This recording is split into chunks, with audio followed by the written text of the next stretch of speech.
Saludos, señores, buenas tardes, bienvenidos a 360 grados. Doctor. Don Freddy. ¿Cómo está usted? ¿Y usted? ¿Cómo le va de este martes cimarrón? Lunes cimarrón. No martes, doctor, porque el lunes pasó, recuerda. Sí, pero hoy mucha gente cree que es lunes. Sí. Estoy deprimido hoy. ¿Qué le pasa? No es posible que el primer día de clases, después del esfuerzo que se está haciendo para promover la educación, solamente vaya la mitad de los muchachos a la escuela. Mire, eso no es posible. Esa es una tradición que es difícil de romper. Yo estoy viendo cada uno de los ministros de esa cartera que ha pasado en los últimos años por allí, que para cada inicio de año escolar y para la reapertura de la clase después de las vacaciones de fin de año, hacen esfuerzos extraordinarios una semana antes, invitando a los padres, a los maestros, a los alumnos, a la sociedad de padres amigos de la escuela, a que manden los niños, los alumnos, todos los estudiantes, el primer día de clase para aprovechar la jornada del año escolar. Y eso ha sido, mire, terriblemente tedioso. He visto con mucha preocupación y tristeza ese asunto, un aula con el profesor y 2 estudiantes. Sí, eso no es posible. 3 estudiantes. Pero eso no es lo peor, doctor. Es que pese a los esfuerzos que ha hecho el ministerio, no se ha podido solucionar ese problema. Mañana tampoco el segundo día van todos. No, esta semana probablemente sea perdida. Mire, eso va con el cuentagota y ya sobre los días es que va asistiendo la matrícula completa. Y cuando usted viene a ver que es día de la Altagracia, que llegó el día de Duarte y se perdió un mes de clases, fácilmente eso ocurre en este país. Es una cultura. ¿Responsable? Los padres. Los padres.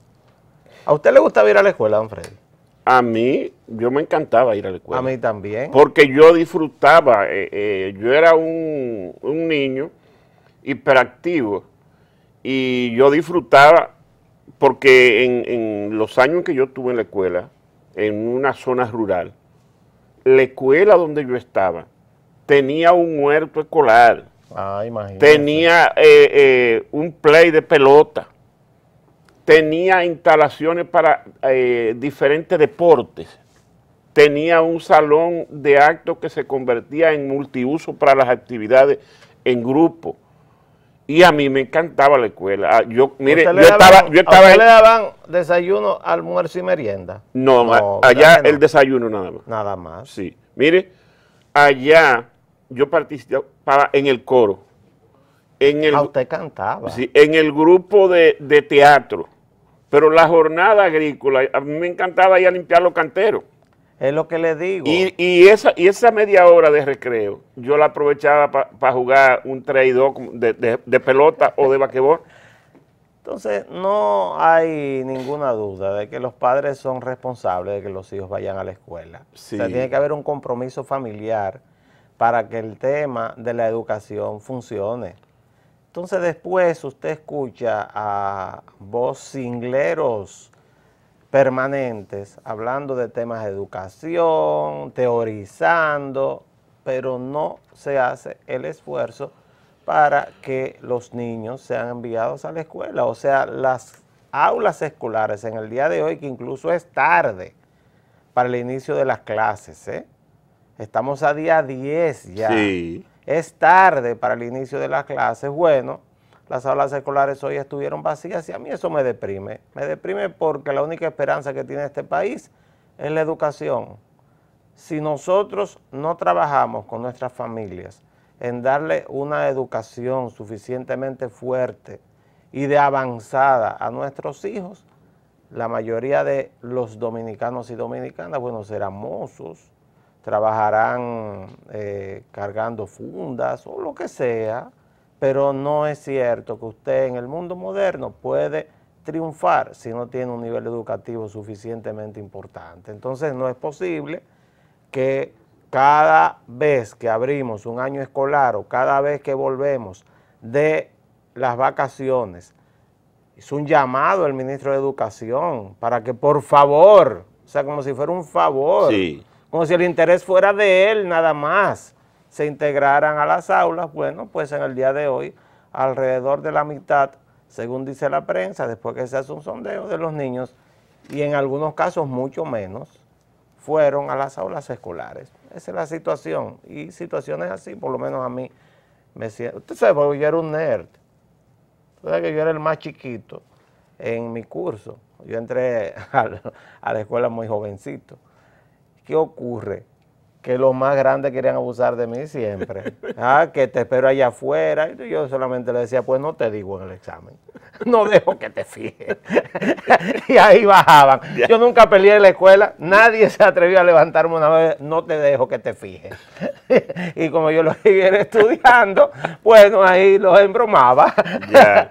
Mire, doctor, hoy, antes de entrar en la profundidad de los temas de nuestros comentarios, hoy se celebra el Día Mundial de las Aves. Ahí sí. Y justamente, hablando con... Las aves que vuelan, o sea, los animales, porque hay otro tipo de aves. Sí. Hablando con el licenciado Mateo del Ministerio de Medio Ambiente, Departamento de Biodiversidad, me explicaba que en el mundo hay unas 9.000 especies y que las aves son aquellos animales que tienen sangre caliente, se reproducen por huevo, tienen pico y están cubiertos por plumas. Y vuelan. No todas, pero sí vuelan. Y que aquí en República Dominicana tenemos una riqueza, sobre todo los diferentes microclimas, tienen aves oriundas de aquí del país. ¿Usted sabe que hay personas que se dedican a mirar las aves? A mirar las aves y a grabarle su sonido. Sí, señor. Hay personas que se dedican a eso nada más, que usted ve que se van al campo y en vez de cazarlas, como hacen algunos, bueno, estos lo que hacen es protegerlas, a mirar las aves. Y lo cierto es que hoy es el Día Mundial de las Aves. Ha sido denominado este día con ese nombre para llamar la atención a la preservación de toda esta fauna avícola, todas las aves que son parte de nuestro entorno, muchas veces pasan desapercibidas, pero es todo parte de este ecosistema que se ha creado en este planeta que nos permite vivir. Así que hoy es el Día Mundial de las Aves. Vamos a cuidarla. Sí, señor. Mire, doctor, hay muchos temas en el ambiente y los medios de comunicación lo manejan todo simultáneamente. No hay la preferencia de uno en particular, pero yo voy a elegir tres, doctor, para que le demos un vistazo corto. El tema de Odebrecht se calentó hoy por varias cosas. El tema de Valle Nuevo y el tema de la banda Persilva.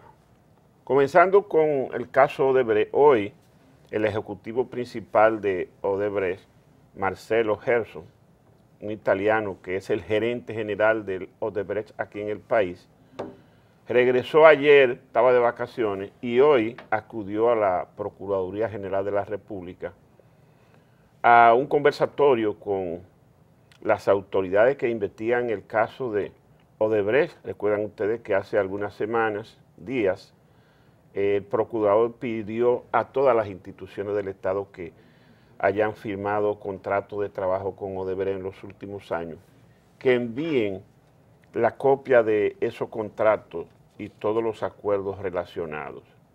Entonces, el primero en llamar fue al gerente de Odebrecht, pero él no estaba en el país, estaba de licencia en ocasiones de las vacaciones de fin de año, y fue hoy. Los resultados de ese encuentro todavía no se conocen. Me imagino que fue una conversación larga. Las autoridades de la Procuraduría prometieron dar detalles del conversatorio. De ser posible, hasta una rueda de prensa había informado la vocera de la Procuraduría. Sin embargo, no tenemos detalles. Parece que o la conversación se ha extendido o habrá una segunda parte mañana o cuando sea, por eso quizá no se han dado los detalles. Sin embargo, hoy surgió un nuevo elemento, y es que el Poder Ejecutivo emitió un decreto, el número 617, firmado por el presidente Danilo Medina, donde nombra una comisión de notables para que investigue la adjudicación de la licitación que se hizo para la construcción de Punta Catalina, que ese proyecto lo está desarrollando Odebrecht. Y eso le da un ingrediente nuevo que demuestra que el Ejecutivo está preocupado por esa situación. Y al nombrar a estos notables encabezados por don Pepín Corripio, Agripino Núñez Collado, el presidente del CONEX, el presidente de Finjus, entre otros, uno sabe que eso va en serio y que el gobierno tiene mucho interés en que se transparente todo lo relacionado con la principal obra de inversión que se ha hecho en este gobierno en los últimos tiempos y en el país en los últimos tiempos. O sea que es un tema que lo vamos a estar viendo, manoseando y opinando durante buen tiempo. Pero que en este tema hay que deslindar los campos. En primer lugar, buscar el documento de origen. Sí. Porque hay un documento de origen y está publicado y usted puede acceder a él.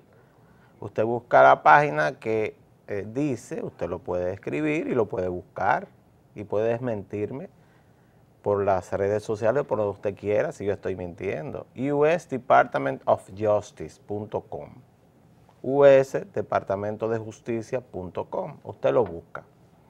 Y va a buscar en la página B39. B larga, guión 39. Y en la página guión 39 va a buscar los puntos. Esto es porque son 4 documentos que están publicados en el documento de acuerdo de Odebrecht con el Departamento de Justicia de los Estados Unidos.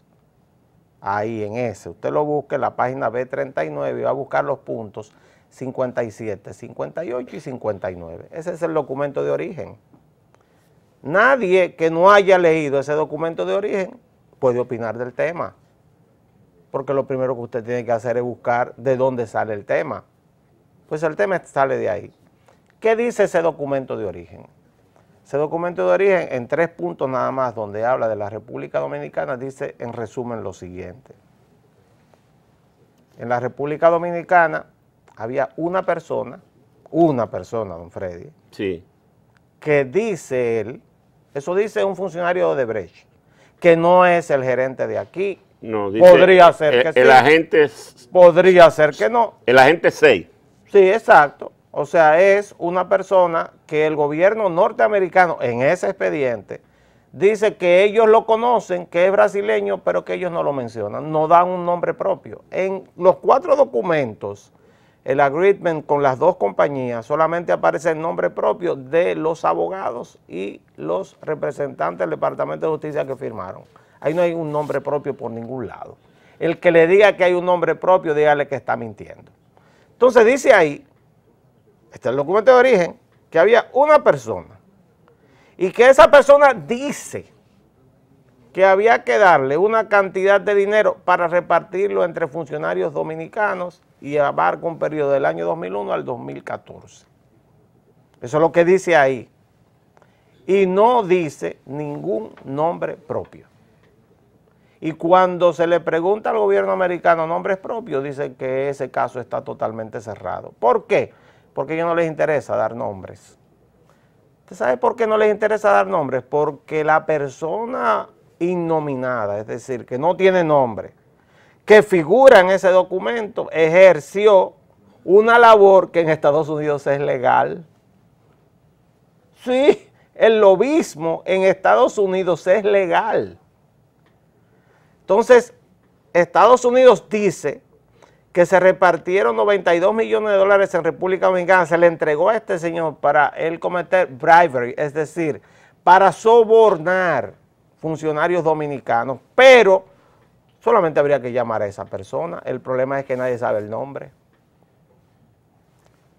En la República Dominicana, entonces ya deslindado ese campo, ese es el documento de origen. En Brasil no se ha nombrado a nadie, ni en Perú, ni en Argentina, ni en Venezuela, ni en Panamá. No se ha puesto el nombre de nadie. ¿Por qué? Porque el gobierno americano no nombra a nadie. El expediente del Departamento de Justicia de Estados Unidos no nombra a nadie. Entonces, en ninguno de los países mencionados, Angola, no nombran a nadie. Ellos sí cobraron su dinero. O sea, el acuerdo financiero que tuvieron con Odebrecht y la otra compañía, que no recuerdo el nombre, bueno, ellos cobraron su dinero, el gobierno norteamericano. Entonces, porque era un tema principalmente de lavado de activos, la acusación. La acusación es de lavado de activos. Entonces, en la República Dominicana, nosotros los Sherlock Holmes del Caribe, pues hay un grupo de personas que han tomado este tema, pero tampoco se atreven a nombrar a nadie. Porque ¿de dónde van a sacar los nombres? Digo, pero igual que hizo el doctor Marino Medicio Castillo con Jorge Blanco. Si ustedes tienen los nombres, llévalos a la justicia. Entonces hay que deslindar los campos. El Poder Ejecutivo está haciendo lo que tiene que hacer. ¿Qué? Enviar los expedientes a la Procuraduría General de la República, que es la representante de la sociedad. Es decir, a quien le toca establecer responsabilidades es a la justicia. Incluso este decreto que dictó, que están todos, son personas no vinculadas al gobierno, ni al Partido de la Liberación Dominicana, ni son políticos ninguno. Bueno, este grupo de personas, incluso el presidente de la República, y son los siguientes, vamos a leerlo, don Freddy: Agripino Núñez Collado, presidente del Consejo Económico y Social; Reverendo José Alberto Reynoso, pastor evangélico; Pedro Brache, presidente del Consejo Nacional de la Empresa Privada CONEP; José Luis Corripio Estrada, empresario privado; Gabriel del Río Doñé, secretario general de la CAS; Servio Tulio Castaño Guzmán, vicepresidente de Finjus; Percio Maldonado, presidente de la Sociedad Dominicana de Diarios; Celso Marrancini, que conoce el tema porque fue ex administrador de la CDEE, y uno que ni siquiera es del gobierno, pero muy lejos del gobierno; César Sánchez, ex administrador general de la CDEE, y el economista Jaime Aristi Escuder. Mire, estamos hablando de personas que no tienen nada que ver con gobierno, don Freddy. Yo tengo una preocupación con ese decreto, porque estuve viendo la rueda de prensa que dio el consultor jurídico del Poder Ejecutivo, que leyó el decreto en todo su considerando, y el ministro Montalvo, que leyó una carta que le manda el presidente Danilo Medina a cada uno de los miembros de esa comisión, y donde dice, entre otras cosas, que procede a designarlo sin previa consulta, porque sé que no se van a negar a un servicio a nuestra sociedad. Entonces eso lo veo como con cierta precipitación, y eso no me gusta. Siento como que el gobierno se está dejando presionar de la ambientación que hay en torno a una acción política de sectores de oposición que están convocando una marcha para el día 22 para pedir el cese de la corrupción y transparencia en el caso Odebrecht. Entonces, los gobiernos no pueden actuar con precipitación, y siento que en ese decreto hay precipitación. Mire, el gobierno tiene una serie de mecanismos y una serie de tinglados sueltos que para accionar un camino, usted eso lo resuelve en cuestión de horas. Llámeme esa persona, consultor jurídico. Llámeme esa persona, ministro Montalvo, y pídamele esto a nombre mío. Pero no decir que lo nombramos ahí porque saben que ustedes no se van a negar. Esa es una debilidad de una acción que yo le considero interesante y que pudiera dar luces sobre esos cuestionamientos que se hacen. En mi caso yo creo que es una fortaleza del presidente y el gobierno. El Poder Ejecutivo no es el que está encargado de hacer investigaciones de este tipo. Al Poder Ejecutivo lo que le corresponde es administrar el Estado. La justicia, la Cámara de Cuentas, la Contraloría General de la República, que es quien examina las cuentas del Estado, contrataciones públicas, que es la que tiene que ver con todo el tema de licitaciones, son cargos que son nombrados por el Poder Ejecutivo. Entonces, hay países donde esto no es así. Hay países donde el Poder Ejecutivo no puede nombrar estos cargos. El Contralor es independiente, el gerente del Banco Central es independiente, etcétera. Pero en el caso nuestro, todos son dependientes del Poder Ejecutivo, por lo que podría haber algún tipo de sospecha en cuanto a funcionarios del Estado dependientes del Poder Ejecutivo que vayan a investigar una licitación como esta. ¿Pero a quién le corresponde esto? A contrataciones públicas. No, a quien le corresponde es al Procurador General de la República, que tiene investigación abierta. Pero primero a contrataciones públicas, porque lo cierto es que, vuelvo y le repito, aquí no se ha mencionado a nadie nada. Lo que ha hecho el presidente de la República es ordenarle a sus funcionarios, primero, que entreguen todos los expedientes, o sea, todas las obras que tiene Odebrecht contratadas en el país, que las lleven a la Procuraduría General de la República, que el procurador es un funcionario de la justicia. Y ahora, frente a la obra principal en términos económicos que está haciendo el gobierno, que es Punta Catalina, bueno, lo que está haciendo es, para evitar que digan que hay alguna componenda con alguien, bueno, yo nombro esta comisión, y esa comisión de notables, que son totalmente independientes, que chequen si hay algún tipo de sobrevaluación, si hubo algún tipo de manejo extraño, si hay dinero que pasó por la izquierda a algún lado, y cuando esa comisión dé un informe, entonces el Ejecutivo tramitará, si así es necesario, el expediente a la Procuraduría General de la República. Ahora, lo de la marcha, eso no tiene importancia, don Freddy.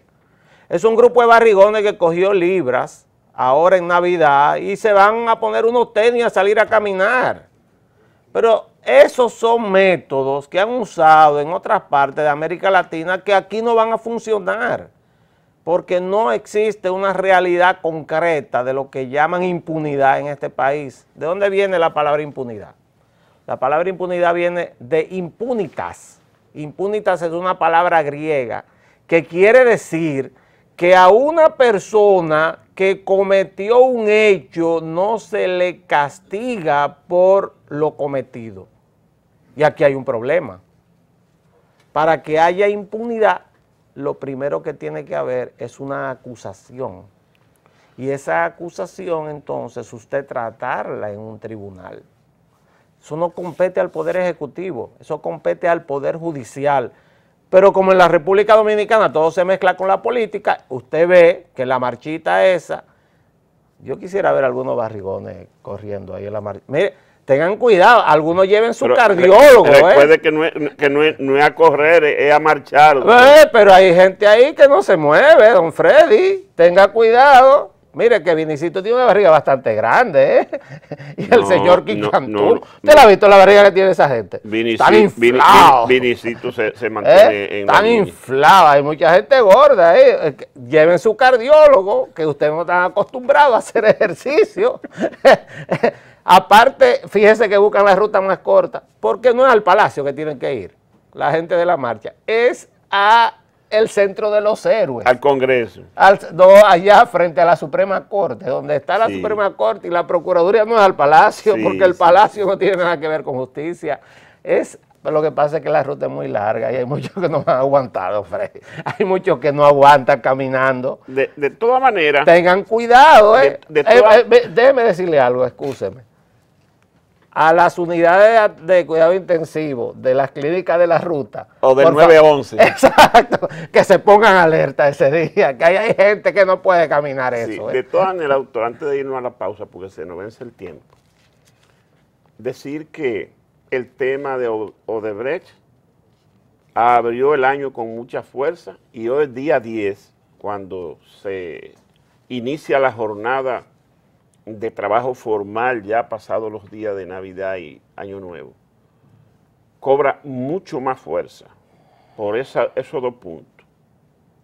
Las conversaciones de la Procuraduría con el gerente general de Odebrecht. Que no va a decir nada, se lo advierto, ¿eh? Y el decreto del Ejecutivo, el 617, que crea una comisión que va a investigar la adjudicación de la licitación de Punta Catalina a Odebrecht. ¿Usted sabe, don Freddy, por qué no puede decir nada el gerente de Odebrecht en la República Dominicana? Porque Odebrecht llegó a un acuerdo en Brasil, busquen la prensa brasileña, 72 funcionarios declararon y ya existe lo que se llama delación premiada. Eso solamente lo podría decir ya el juez Sergio Moro y los investigadores del Tribunal de Curitiba. No existe posibilidad de que el gerente de Odebrecht aquí hable de ese tema, porque eso está ya en la jurisdicción brasileña. Pero usted está de acuerdo conmigo en que el tema es lo principal en el mundo de la noticia y la información sí, claro, de este momento. Después de ese decreto del presidente, eso es la primera plana de todos los periódicos del día de mañana. Ya aquí lo desmenuzamos. Sí. Esa es la realidad. Bueno, tenemos que hacer la pausa a ver los comerciales. De regreso venimos con otros temas nacionales, pero también un vistazo a la jornada internacional de noticias de este día.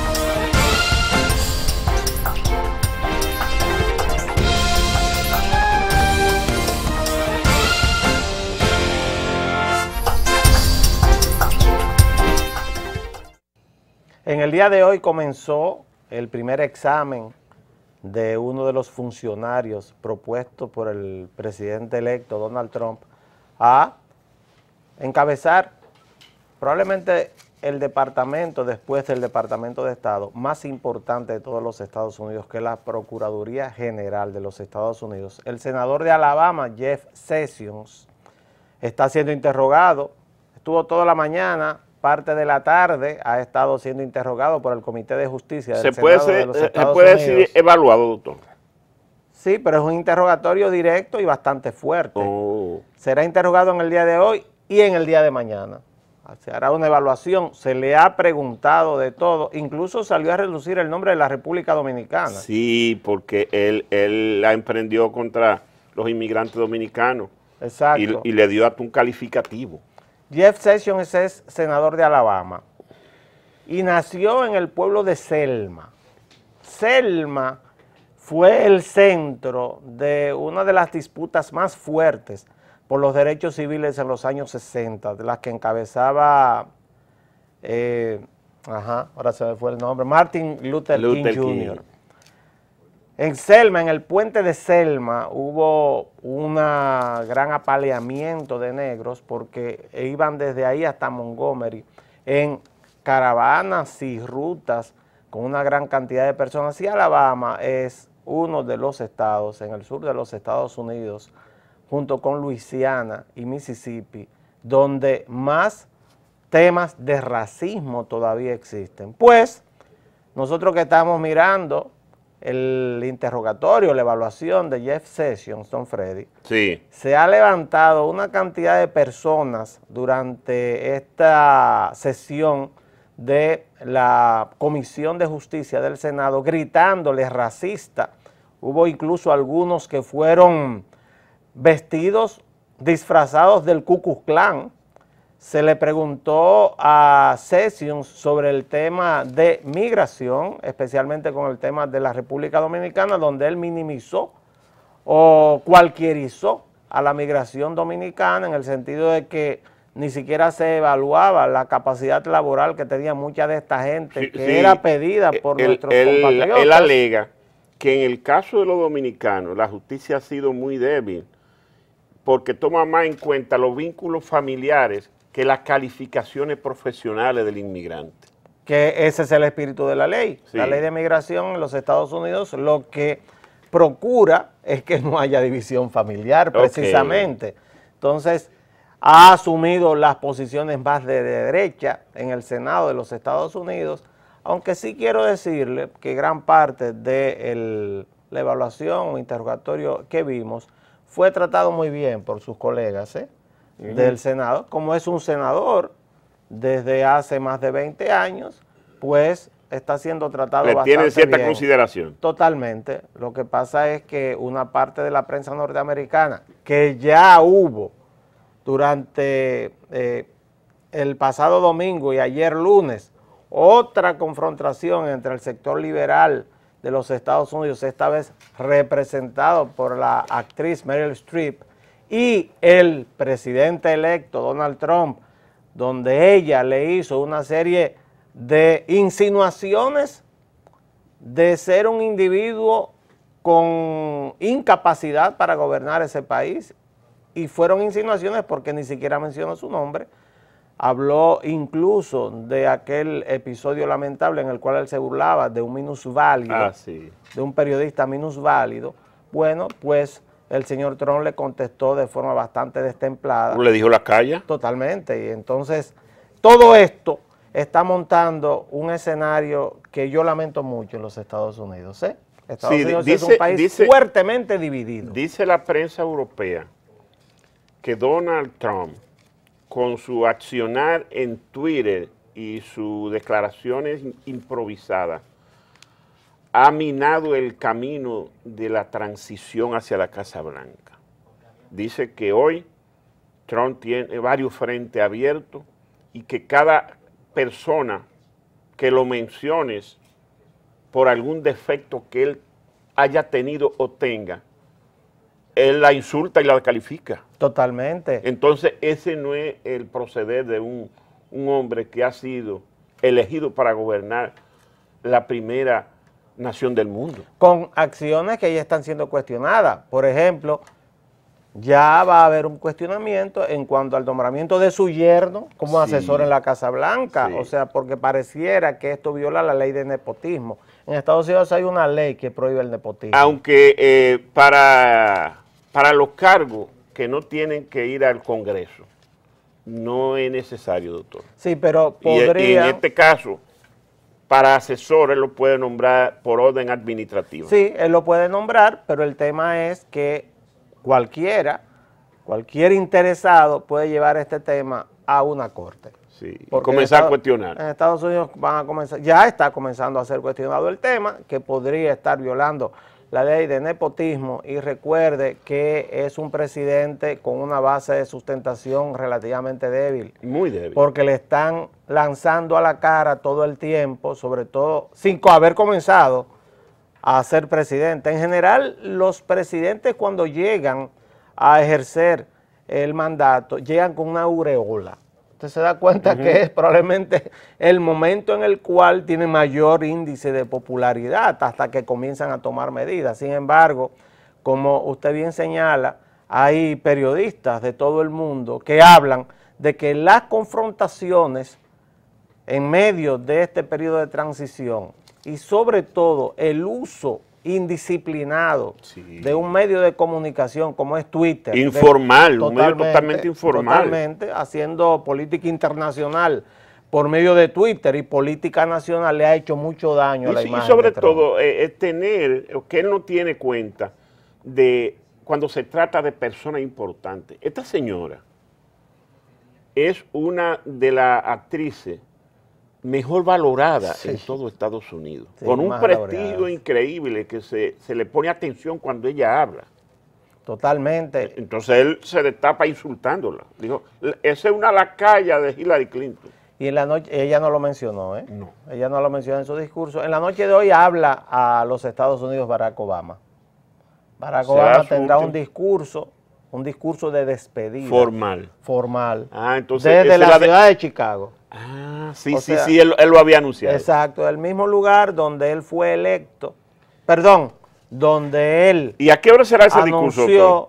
Ya a las 8 de la noche, hora de Estados Unidos, 9 de la noche, hora dominicana. Ya falta poco tiempo. Esta noche, pues, Barack Obama tendrá un discurso que será un resumen de lo que es su paso por la presidencia de los Estados Unidos. Lo hará desde el mismo lugar en que en el año 2008 fue declarado y reconoció que había sido electo el primer presidente de raza negra de los Estados Unidos de Norteamérica, un presidente histórico. Barack Obama, pues en la noche de hoy tendrá la oportunidad de poner punto final a lo que han sido 8 años, por lo menos, de recuperación económica. Hay que ponerle atención a ese discurso, porque Obama ha estado haciendo declaraciones esporádicas en torno a la diferencia que lo distancian de Donald Trump en torno a forma de actuar, temperamento, etcétera, etcétera. Y lo último que ha dicho en días recientes fue que Vladimir Putin nunca fue de su equipo, ni será del equipo norteamericano. No hay duda de que hay una situación tirante sí. entre el presidente saliente y el presidente entrante.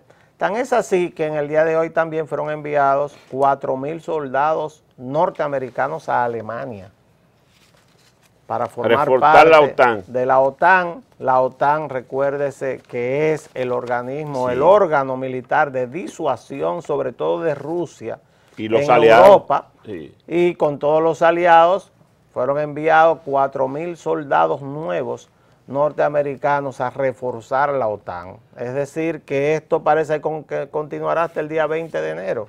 Sí. Hasta el último día de Barack Obama en la presidencia de los Estados Unidos de América. Mire, doctor, se nos quedaron muchos temas y uno en particular que a mí me interesaba que tocáramos, el caso de Valle Nuevo, pero lo vamos a dejar para mañana. ¿Hay algo nuevo con Valle Nuevo? Bueno, hoy el pasado vicepresidente de la República, Jaime David Fernández Mirabal, que fue ministro de Medio Ambiente, dio un parecer importante cuando decía que el Estado cometería un error si comienza a pagarle a los dueños de tierra de Valle Nuevo. Que el Estado lo que tiene que prohibirle es el uso agrícola de los suelos, que esa parte no es para esos fines, pero que esa tierra es de ellos y ellos pueden hacer cualquier otra cosa, como sembrar madera, por ejemplo, sembrar de pino eso. Y sí. Eso no está prohibido. Claro, y Jaime David sabe de eso. No, él dirigió Quisqueya Verde, sí, señor, que sí, fue señor. Un proyecto del año 96, ¿verdad? Del primer gobierno. Exacto, el primer gobierno del PLD, que fue muy exitoso. Así es. Jaime David sabe de ese tema. Señores, gracias por participar con nosotros en 360 grados. Les esperamos mañana.